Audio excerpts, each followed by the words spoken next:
Good morning. It's Wednesday, July 5th, and I hope all of you had a wonderful 4th. But now I want to talk to you about China. The U.S. is at war with China. This is not a physical war. This is a war of attrition. This is a war of economics. There are many things that we have done to the Chinese that have probably annoyed them, especially the sanctions that President Trump put on them, which are still in existence. And China has combated that with their own economic attacks. And one of them is a very low interest rate. So that affects the world banking community when they have an interest rate of 1% on money that they're prepared to loan to people.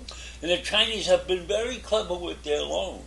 They have loaned probably close to $1 trillion to various small nations in order to have them, how shall I call it, indebted to China, so that China can do things in parts of the world that other countries might not be able to get away with, because these countries now owe their existence in some way, shape, or form to China, which is very clever on the part of China. But meanwhile, we, the U.S., has our own issues with China. Many of them deal with technology and deal with the fact that we, in a huge period of stupidity, had farmed out much of our technological industry work to China so that those companies could get a better deal. Now, I've mentioned this many times and I don't want to beat that to death. But right now, we are struggling to keep China from getting to the advanced semiconductor industry. That is critical for us, to be ahead of them. And China has been trying to get into the semiconductor industry in a much larger capacity. And so they are trying to use the technology that we have developed for their own benefit. And this is a problem. This is a problem that we have, that we can't afford to allow them to get their technological foot in the door, so to speak. In fact, Biden administration in 2022 made a decision that placed significant limitation on the kinds of advanced semiconductors and chip-making machinery that can be sent to China. So they're keeping China out of the technological advancement that China desperately needs. So these efforts by the U.S. and the limits that they create have virtually stopped China's efforts to develop artificial intelligence and other kinds of advanced computing that would help their economy and help their military move ahead. China did not take this position sitting lightly. So on Monday, China placed restrictions on exports of germanium and gallium, two metals used to make chips. So you see, China has something that we need. They have these raw materials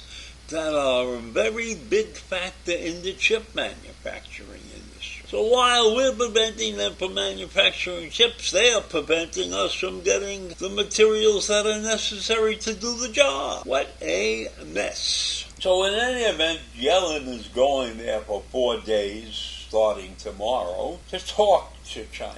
And I don't know how far they'll get. They'll be in the room and they'll say things, but they probably won't solve any of these problems, because I think it's beyond Yellen's capacity to solve them. Not that she's not bright, not that she's not smart, and she is the Secretary of the Treasury and all of that, but she doesn't carry the same muscle as President Biden does, obviously, nor does she carry the same muscle as President Xi.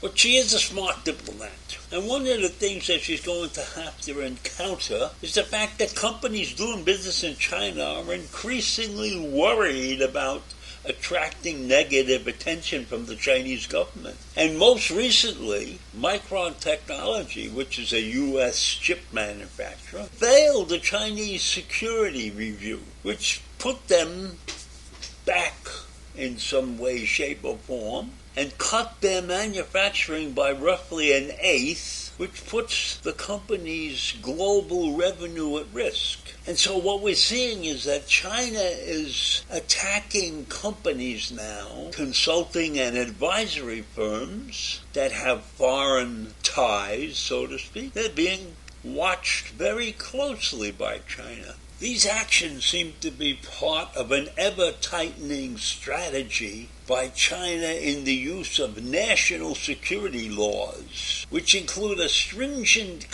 counter-espionage law that just took effect. So foreign businesses in China are reassessing their activities and the market information they gather, because the law is vague about what is prohibited, has put these companies on the tip of an iceberg, so to speak. They don't know which way China is going with these national security laws. But it has to make all the companies doing business in there antsy, right? And in the United States, companies with ties to China, like social media application TikTok and the shopping act Temu and the clothing retailer Shine, are facing increasing scrutiny from us over their labor practices and their use of American customer data and the ways they import products to the United States. Now, I am very familiar with the technology that's involved in managing customer behavior. I did a lot of work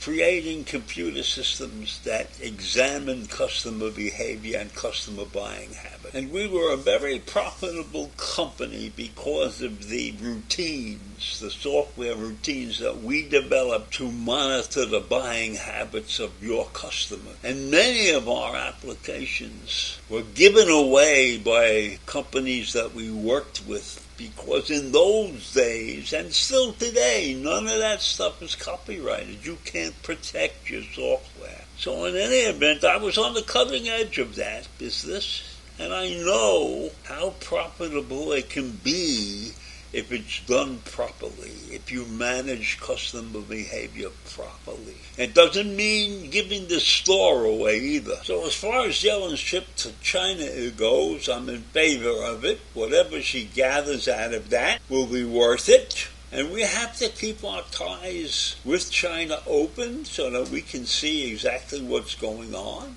And let's remember, a couple of days I did a rant about the shape that China was really in. They are not in such great shape right now as a nation. So I think the visit is important. It'll get us a better understanding of what China's trying to do in the rest of the world, and we have to keep an eye on her. So I leave you with that this morning. Have a great day, and I'll see you tomorrow. Bye.